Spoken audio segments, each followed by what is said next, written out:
दोस्तों automation component में next component है प्रॉक्सिमिटी सेंसर्स।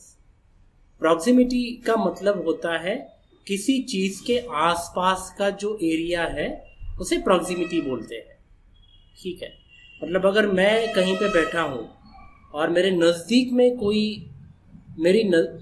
अगर मैं कहीं पे बैठा हूँ और मेरे नज़दीक में कोई चीज़ें हैं जो मुझे टच नहीं कर रही है लेकिन मेरे कुछ रेंज में वो चीज़ें हैं, तो मैं बोलूँगा कि वो चीज़ें मेरी प्रॉक्सिमिटी में है।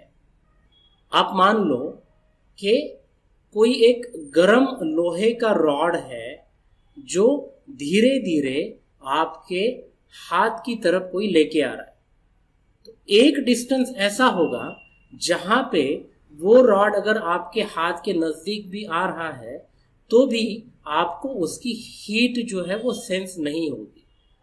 लेकिन एक ऐसा डिस्टेंस आपके स्किन में और उस रॉड में बन जाएगा जिस डिस्टेंस के बाद उस रॉड का जो हीट है वो धीरे धीरे आपकी स्किन जो है वो सेंस करने लगेगी। तो वो जो डिस्टेंस होता है, जिस डिस्टेंस के अंदर आपकी स्किन ने उस रॉड का हीट सेंस किया, उस डिस्टेंस को बोलते हैं प्रॉक्सिमिटी। और वो जो सेंस होता है, वो जो डिस्टेंस होता है उसे बोलते हैं सेंसिंग डिस्टेंस। तो इसी तरह से जब हम प्रॉक्सिमिटी सेंसर्स की बात करते हैं, so what we can say is we can say that proximity sensor is a device proximity sensor is a device which detects the object nearby without any physical contact।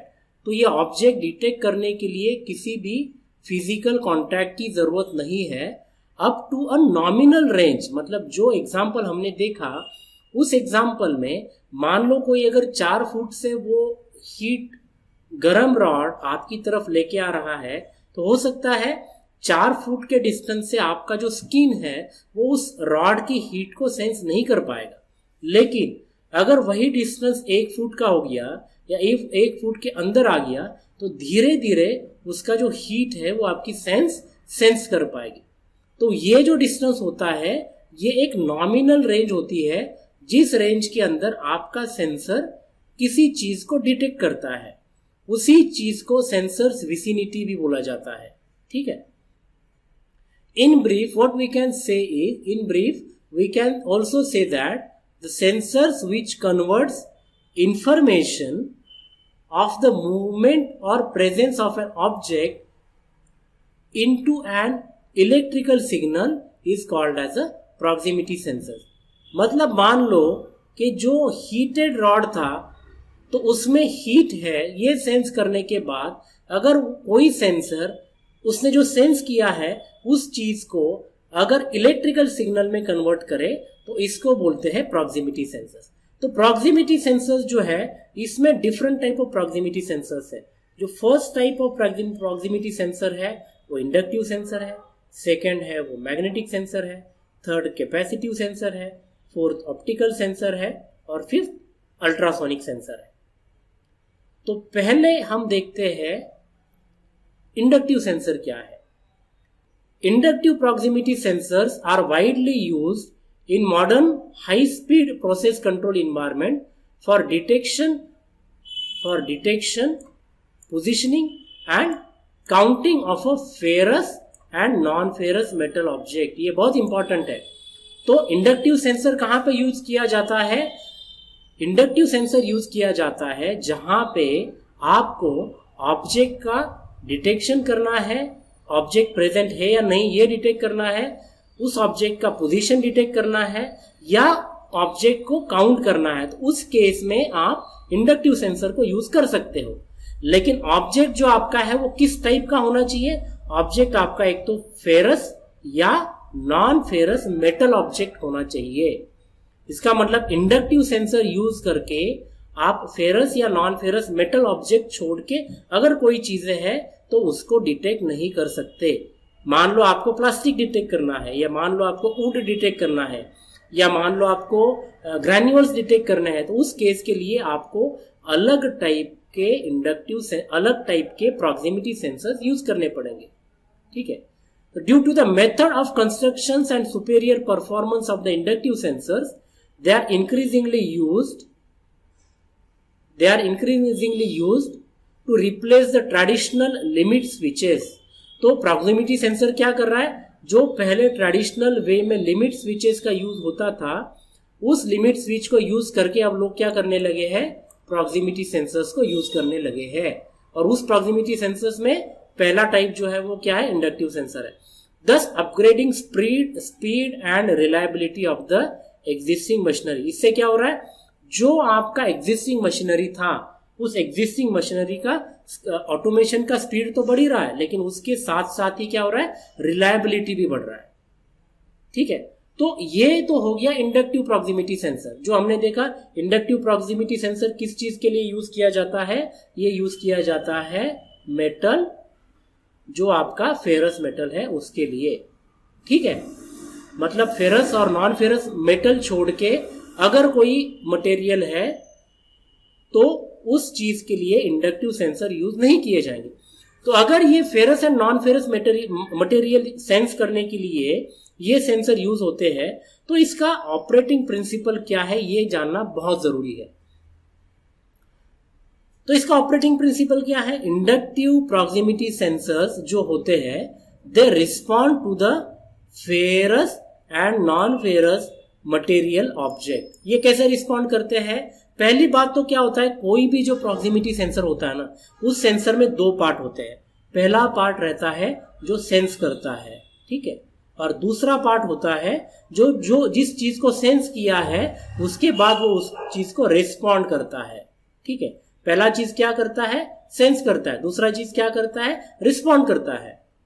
तो sense किस चीज को करता है, इंडक्टिव प्रॉक्सिमिटी सेंसर की case में हमने देखा वो सेंस करता है आपका मेटल जो फेरस और नॉन फेरस रहेगा।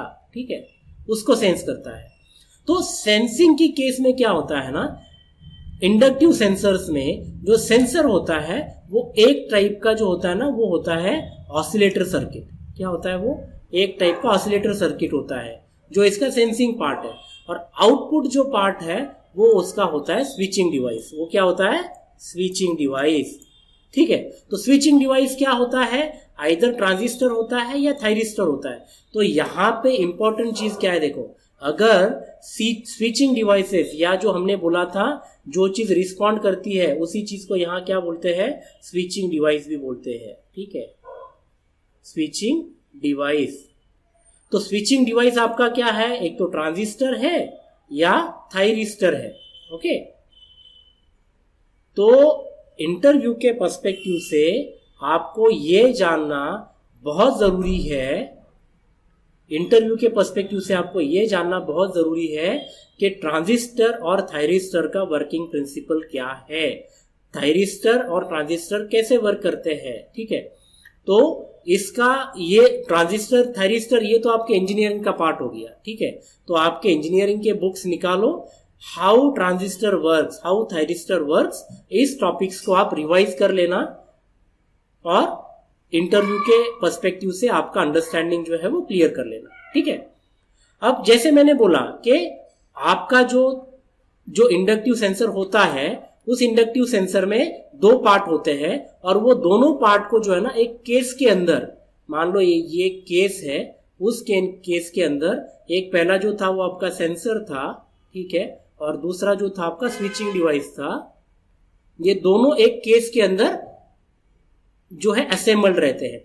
जैसे ही आपका सेंसर कुछ चीज को सेंस करेगा तो आपका जो स्विच है वो आउटपुट को स्विच करेगा। ठीक है, आउटपुट आपका हो सकता है एनओ टाइप का रहे या आपका आउटपुट रहे एनसी टाइप का। अगर एनओ टाइप का आपका आउटपुट है तो सेंसर सेंस करने के बाद वो उसे फंक्शनली क्लोज कर देगा। ठीक है, और एनसी टाइप का अगर आपका आउटपुट है तो उसे फंक्शनली क्या कर देगा, ओपन कर देगा। तो इस तरह से जो एनओ और एनसी, नॉर्मली ओपन और नॉर्मली क्लोज का कंसेप्ट हमने रिले में देखा था ना, वही कंसेप्ट आपका सेंसर्स में भी एप्लीकेबल होता है। जहां पे आपके इंडक्टिव सेंसर ने फेरस या नॉन फेरस मटेरियल को सेंस कर लिया तो उसमें मैग्नेटिक फील्ड जो है आपके ऑसिलेटर का वो मैग्नेटिक फील्ड जो है वो डिस्टर्ब हो गया। मैग्नेटिक फील्ड डिस्टर्ब होने के बाद जो स्विचिंग डिवाइसेस है वो उसने स्विच किया। अगर आपने स्विचिंग डिवाइसेस जो कि ट्रांजिस्टर या थायरिस्टर है वो आपने एनपीएन या पीएनपी टाइप जिस टाइप का यूज किया है, बेस्ड ऑन दैट आपका कॉन्टैक्ट जो आउटपुट है वो एनओ से फंक्शनली क्लोज हो जाएगा या एनसी से फंक्शनली ओपन हो जाएगा। ठीक है, तो ये था फर्स्ट प्रॉक्सिमिटी सेंसर जो कि इंडक्टिव सेंसर था।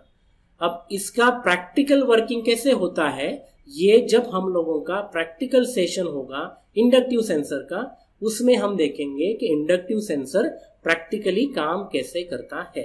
ठीक है, इंडक्टिव सेंसर्स के बारे में अगर आपको कुछ क्वेश्चंस है, क्वेरीज है, या इसका फंक्शनैलिटी या इंटरनल स्ट्रक्चर कैसे है, इसके बारे में अगर आपको कुछ भी क्वेश्चंस है तो मुझे नीचे कमेंट बॉक्स में आपके क्वेश्चंस मेंशन करो। मैं डेफिनेटली आपके क्वेश्चंस को आंसर करूंगा। Thank you.